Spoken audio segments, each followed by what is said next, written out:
Alright guys, so we are back for more of this Extreme Z Awakening goodness. I've made it all the way up to stage 100, and as insane as it sounds, it's still not super crazy difficult yet. I feel as though, I don't know how high exactly I could get here, but I probably could close in on like stage 130, I would think. It just would depend on rotations. Again, you know, the movie boss category team is remaining incredibly powerful here, and you just have the right mix of units to actually get through this, as opposed to some other Extreme Z Awakening events, which were a lot more difficult. So, see, this right here, this is actually kind of a bad rotation, just because we don't have a lot of defense, and at this point, defense actually is starting to get quite important. But alright, so let's go ahead and just sort of, you know, chill back. So here's the thing about Goku, right? When Goku does super... Oh, okay. Any dodge is very useful at this point, because even, like, Great Ape Turles, you know, Bojack, I have, you know, these units at, like, 100%, but they're still taking 30k on normal, so any dodge whatsoever, a lot of my units at 100%, or even just give them abilities in the dupe system, I do give them dodge. So any of those will be incredibly useful. Now, there's several different transformations that we could take with this team that helps out a lot. One, Turles' transformation is actually pretty good because it heals. The heal is very, very nice. And it also allows him to do really good damage as well as defend. Obviously, Hirudegarn right here is the most important of all of them, though, because this, usually once we become Hirudegarn, it's just a kind of smooth sailing to complete the rest of the event. And then, of course, there's also the Great Ape Turles. He could just transform into the Great Ape, which is also really good, because Hirudegarn and Great Ape Turles both usually last about 2 turns. So that gives you, you know, 2 free turns of beating Goku down while he's not able to damage you, like, at all. And it really just makes this EZA a lot easier than many that have come before, because as you guys can see, when we're actually able to get a super attack off with Hirudegarn, we're able to do, you know, 1.3 million, which is very, very good. Now, I do want to make sure to get a super attack. Is that a super attack right there? No, it's not. But if I do that... Oh, that's still not a super attack. Damn. All right, well, see, here we go. Here, of course, is the negative of Great Apes, is it's not always that easy to get super attacks, because you're going to need 6 ki. And, you know, if you're not lucky with, like, whatever orb typing that unit is, like, you know, if we got an AGL orb, sure, Hirudegarn could have supered, but we didn't get any AGL orbs. We stayed as Hirudegarn for a 3rd turn. Damn. I guess going for the purple orbs, the int orbs, probably would be the smartest idea there.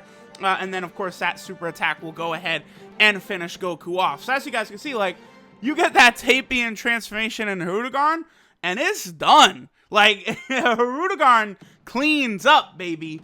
And, again, like, Turles, if Turles undertakes his transformation, that also is incredibly helpful. Him eating that fucking Fruit of the Tree of Might is quite valuable when he restores as much health as he does, and it allows him to really tank. Now, one thing I really love, too, about these Extreme Z Awakenings is my Zenny is no longer, like, ever going to be an issue, because I have a lot of fun, like, really testing out how far I can get on these Extreme Z Awakening stages. And now, like, I'll have enough Zenny, because there will be, you know, another LR that's going to take 100 million Zenny, 150 million Zenny to awaken. And it's exciting, because now I will be ready for whenever they do drop. And, of course, here we go. No Turleses. Turles actually has not been that difficult to find over the past couple of days. I have mainly just been focusing on trying to do... you know, this Extreme Z Awakening event right now, because, oh, come on, as soon as I was going to the Turles, that's on my friends list, because I wanted to try and prioritize doing this event while, like, you know, it was still fresh, and there would still be a lot of Turleses around, Okay, so we got Tapion in the first rotation. I guess that's not too bad, because, you know, we'll be able to flip him back around, but I think ideally, you probably wouldn't want Tapion in the first rotation, because the sooner you transform into Hirudegarn, the better. At this point, Tapion, you know, 100% in the dupe system, he is able to tank nicely. Like he does not take a lot of damage, you know, with his 50% damage reduction, plus just how, you know, ridiculously high his stats are now, from, you know, having his defense so high. He's not really able to do a lot of damage, and then, of course, him potential system buffs don't affect Hirudegarn, so that is a damn shame. Where, you know what? This actually might be a loss now that I look at it, because Goku is starting to do so much damage, even to units like Turles. Yeah! Holy shit! Yo, this is actually gonna be, like, the first loss? I can't remember, like, is this the first time I'm gonna lose in this EZA? It might be, because we got pretty, unlucky, really having Tapion in the first rotation and having Golden Frieza in the last rotation. Because Golden Frieza, obviously, in order to be effective, he does need to be above that 50% health. Here's Janemba proving his worth, by the way. Even though he's not a type advantage unit, he's still able to, you know, dodge and defend a lot better than other units. If we could survive this rotation, we are going to transform into Hirudegarn. So, nah, maybe we are still going to win. And then Bojack getting that double super right there with a nearly 2.6 million crit right there.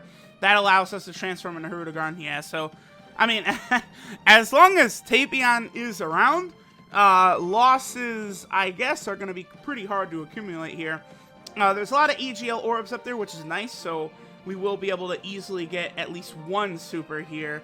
And then I guess there's a lot of purple orbs on the map, so on the next rotation I could try and get the purple orbs to fall down for a super attack. So I'm going to keep, after this video, I am going to keep going through the stages. I'll probably do another video, maybe if I can get to like 125-ish or 130-ish, some level around there, I'll probably do another video. Because this EZA has been pretty easy for the most part. That's why I haven't really done a ton of videos on it. You know, obviously, this is what, like, the third video past stage 30 I've done. I've been doing one basically every 25 levels. I feel like that's like a good indication, like different milestones of where the event really powers up in difficulty. And at this point, you know, without the, like, if we didn't have Tapion to get this Hirudegarn transformation, at this point, this EZA would be quite difficult, but he is just a complete game changer. So I do look forward to seeing other EZAs in the future that have characters that can go into, like, giant transformations. So, you know, maybe if there's an EZA later on that's weak to the Namekian category, at that point, you know, maybe like Lord Slug could be pretty good, because we do know there's going to be a giant Lord Slug card. Or perhaps even the King Piccolo, the SCR King Piccolo from the World Tournament Saga Summons, he could be pretty good as well. So, like, you know, any unit that can kind of, like, transform and then become invincible afterwards will be pretty good in this, like, EZA type setting where you can't use items, and the fights are short enough that if you get one of those transformations, you're really going to be sitting pretty. Here, let me just hop in real quick, because it doesn't look like there's a Turles. Earlier today, I was, like, breezing through stages, able to find a lot of Turleses, but all of a sudden, there's no Turleses. This is kind of a problem, because, again, it's been, what, maybe about a week since the event has come up, though? I guess I probably should have been grinding this EZA a little bit harder before now, then, because the Turleses have run dry. If I can't find one in a second, I'm actually probably... Oh, okay, there we go. I was going to say, if I can't find one in a second, I'm actually probably going to go ahead and cut here, because I do want to get one more stage in before we finish off the video. So let's see. Obviously, ideal setup would be this. Actually, this is like a perfect setup right here. You want to get that Golden Frieza first rotation, because once you fall below 50% health, he's not really useful in any way, and, like, he's not useful anymore. So I do want to keep him there. Now, if he was S810 and like rainbowed for me, he would also be capable of doing damage exceeding 1,000,000. But I don't, like, my Golden Freeze, I think, is only at like SA3, so that does hold him back a little bit here. Now, we did get Tapion in the 3rd rotation. Thinking about it more, that's actually probably the best place for him, because just based on how much damage Goku does, I think if Tapion is in that 3rd rotation, that's pretty much like a guaranteed Hirudegarn transformation. Turles will do a lot more damage than Janemba will, so let me make sure that Turles is capable of super attacking. If Tapion is in the 3rd slot, it's going to be pretty difficult to stay above 50% health. And then I like, oh my god, like, even units like AGL Bojack, like Great Ape Turles, like, they just do crits, and they're, like, soaring over 2,000,000 damage on these crits. So, like, you know, one good rotation, like, you could open up with a double Turles and Great Ape Turles, and you could probably still finish this Goku off in one rotation, even this late into the game, into the EZA, and boom, here we will get Tapion again. So yeah, I would say, like, best case scenario for going through this event is probably Golden Frieza rotation 1, Tapion rotation 3, because, you know, there's no guarantee you'll be below 50% health on the 2nd turn, but by the 3rd turn, probably like 9 times out of 10 you will be. So that will make, like, these, like, runs very easy. As you guys can see, like, you know, going through Broly's Extreme Z Awaken, Super Saiyan 3 Gokus, I was struggling left and right. It's like, you know, I gotta calculate every single move, but now, like, still, like, we're on, what, like, stage 103 now, and I'm still just, like, casually just destroying this event. Like, this Movie Boss team, listen, I'm gonna keep talking about how awesome Movie Boss team is forever, apparently, but, alright, guys, I guess, I mean, I'm gonna keep going. We'll try maybe another video at like 125, 130-ish. We'll see. Thanks for watching, and I'll catch y'all for that one. Later.